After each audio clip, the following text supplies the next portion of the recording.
হেলাল হাফিজ বাংলাদেশের তুমুল জনপ্রিয় কবি। ১৩ ডিসেম্বর ২০২৪ শাহবাগ সুপার হোস্টেলে মারা যান। নিঃসঙ্গ অসুস্থ কবি ওয়াশরুমে মরে পড়েছিলেন।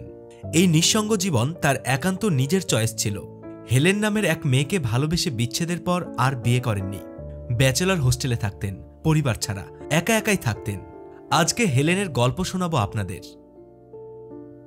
কিশোর বয়সে প্রেমে পড়েছিলেন হেলেন নামে এক কিশোরীর সাথে। নেত্রকোনায় তারা প্রতিবেশী ছিলেন। প্রিয়তমা প্রেমিকের বাবা ছিলেন পুলিশের কর্মকর্তা। থানার দারোগা স্কুল শিক্ষকের ছেলের সাথে নিজের মেয়ের প্রেম মেনে নেননি। মেয়েকে বিয়ে দিয়ে দেন এক বড়লোক সিনেমা হলের মালিকের সাথে। বিয়ের পর হেলেন চলে যান ঢাকা শহরে স্বামীর সাথে। হেলাল হাফিজও চলে আসেন ঢাকা বিশ্ববিদ্যালয়ে পড়তে। প্রেমিকার সাথে বিচ্ছেদ যেন কবির ভালোবাসাকে আরও গভীর করেছিল। ব্রেকআপের পরেই মূলত গল্পটা শুরু হয় সত্যিকার অর্থে। সেই সময়টা ছিল খুব টালমাটাল। ৭০-এর দশকে ছাত্র আন্দোলনের উত্তাল সময়। ছাত্র রাজনীতি থেকে যোজন দূরত্ব রেখে চলা হাফিজকেও স্পর্শ করল ৬৯-এর অসহযোগ আন্দোলন। লিখলেন অসংখ্য রাজনীতি সচেতন কবিতা। বাম ছাত্র সংগঠনগুলোর প্রচারণায় কিংবদন্তি হয়ে উঠল কয়েকটি লাইন, যেমন এখন যৌবনজার মিছিলে যাবার তার শ্রেষ্ঠ সময়, এখন যৌবনজার যুদ্ধে যাবার তার শ্রেষ্ঠ সময়। ১৯৮৬ সালে প্রকাশিত হয়েছিল তার প্রথম কবিতার বই যে জলে আগুন জ্বলে। হেলেনের স্বামী বইমেলা থেকে বইটি কিনে হেলেনকে উপহার দেন। হেলেন বইটি পড়েন। পড়ার পর দেখেন পুরো কবিতার বই জুড়ে কবির আকুতি, তাকে না পাওয়ার বেদনা। বই পড়ার পর দুই একবার কবির সাথে গোপনে দেখাও করেন, ফিরে আসতে চান। কিন্তু ততদিনে অনেক দেরি হয়ে গেছে। হেলাল হাফিজ তখন এক অন্য মানুষ, যাযাবর বোহেমিয়ান, অনিশ্চিত জীবনের যাত্রী তিনি। কবি প্রত্যাখ্যান করেন, বলেন বেদনার ভাঙা আয়নায় প্রিয়তমার মুখ ফ্যাকাশে লাগে। হেলেন সে কবিতার বই পড়তে থাকেন দিনের পর দিন, মাসের পর মাস। অনুশোচনায় দগ্ধ হেলেন মানসিকভাবে আঘাত পেয়ে আস্তে আস্তে পাগল হয়ে যেতে থাকেন। স্বামীর সংসারে আর মনোযোগ নেই। একসময় তালাক দেন তার স্বামী। নেত্রকোনায় বাবার বাড়িতে ফিরে যান হেলেন। দিনের পর দিন তার অবস্থা খারাপ থেকে খারাপতর হতে থাকে। এক পর্যায়ে শেকল দিয়ে ঘরে বেঁধে রাখতে হয় তাকে। প্রাক্তন প্রেমিকের বিরহে একসময় মারা যান হেলেন।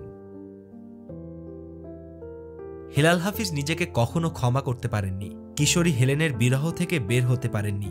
কখনো বিয়ে করেননি, সংসার করেননি পুনরায় বিরহের ভয়ে। হেলেনের স্মৃতি বুকে রেখে লিখতে থাকেন একের পর এক কবিতা। যাপন করতে শুরু করেন কবিতার জীবন।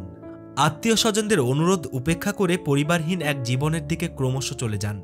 পত্রিকা অফিস, বন্ধুদের মেস, সার্জেন্ট জহুরুল হক হল, নিউ মার্কেট, গুলিস্তান কিংবা হাইকোর্ট মাজার, যেখানেই রাত হয় সেখানেই ঘুমিয়ে পড়েন।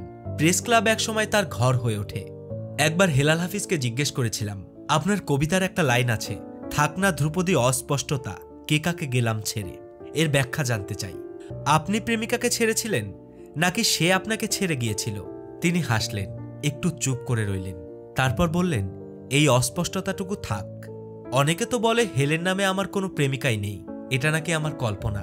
আমাকে আমার কল্পনার জগতে থাকতে দাও। তারপর অনেক জোরাজুরির পর বললেন, হেলেন যখন ফিরে আসতে চাইল তখন আমি চিন্তা করলাম, এই হেলেন তো আমার সেই কিশোরী প্রেমিকা না। তার সেই ডাগর চোখ, চঞ্চল চপলতা নেই। সে এখন সুখী, সুস্থির গৃহকর্ত্রী। আমার আকাঙ্ক্ষিত সেই প্রেমিকার আমূল পরিবর্তন হয়ে গেছে। এই হেলেন যদি ফিরে আসে, যদি আমরা আবার পথ চলা শুরু করি, তাহলে আমি তার মধ্যে সেই কিশোরী প্রিয়তমার খোঁজ করব, আর সে খুঁজবে ধীর স্থির দায়িত্বশীল গৃহকর্তা। হেলেন আমাকে ছেড়ে যাবার পর আমি যে জীবনের দিকে পা বাড়ালাম সেটা অনিশ্চিত একটা জীবন, উদ্দেশ্যহীন একটা জীবন। গুন্দা, রুদ্রদা, আবুল হাসান, আমরা সবাই ৬০-এর দশকের কবিরা একটা বোহেমিয়ান জীবনের শপথ নিয়েছি।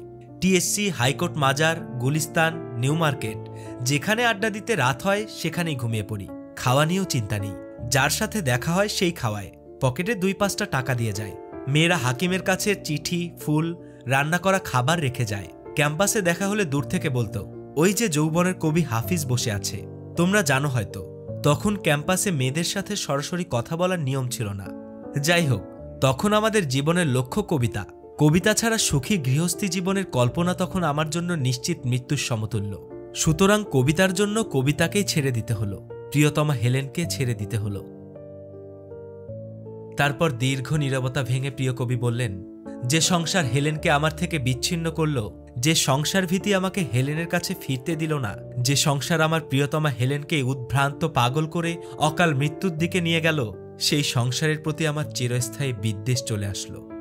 দীর্ঘ অসুস্থতার পর আমার ভাই বোন আমাকে তাদের সাথে থাকার অনেক অনুরোধ করেছিলেন, কিন্তু সংসারের প্রতি সেই যে বিরাগটা আমার ছিল তার কোনো বন্ধনে, কোনো মায়ায় জড়াতে দিল না। এখন যেমন আছে, এই যেমন তোমরা আসলে, আরও কেউ কেউ আসে, তাদের সাথে গল্প করি, বইটই পড়ি, সময় কেটে যায়। শরীর আর একটু সুস্থ হোক, ঢাকা বিশ্ববিদ্যালয়ে যাব একদিন। সাহিত্য সংসদের নতুন তোমরা যারা কবিতা লিখছ, তোমাদের ভাবনা শুনব। অনেকদিন যাওয়া হয় না। হেলাল হাফিজ খুব গোছালো মানুষ ছিলেন, পরিপাটি থাকতেন। অনেকে তাকে যান্ত্রিক শহুরে সভ্যতায় অভ্যস্ত বলে হাসি তামাশা করতেন।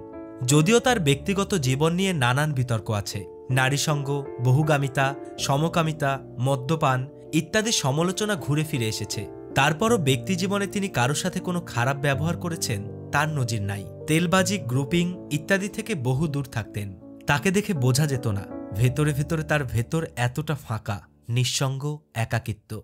গত বছর ডেইলি স্টার পত্রিকার এক সাক্ষাৎকারে বলেছিলেন, এই নিঃসঙ্গ জীবন আর বয়ে বেড়াতে ভালো লাগছে না। অবশেষে মুক্তি পেলেন কবি। যে জীবনে এখন পদার্পণ করলেন সেখানে যেন ভালো থাকেন, এই কামনা। কবির এক শুভাকাঙ্ক্ষীর একটা কমেন্ট দিয়ে শেষ করতে চাই। মরার পরে কাঁদার জন্য হলেও পরিবার বৃদ্ধি করা উচিত। কবির জন্য কাঁদারও কেউ নেই। হায় হেলাল হাফিজ।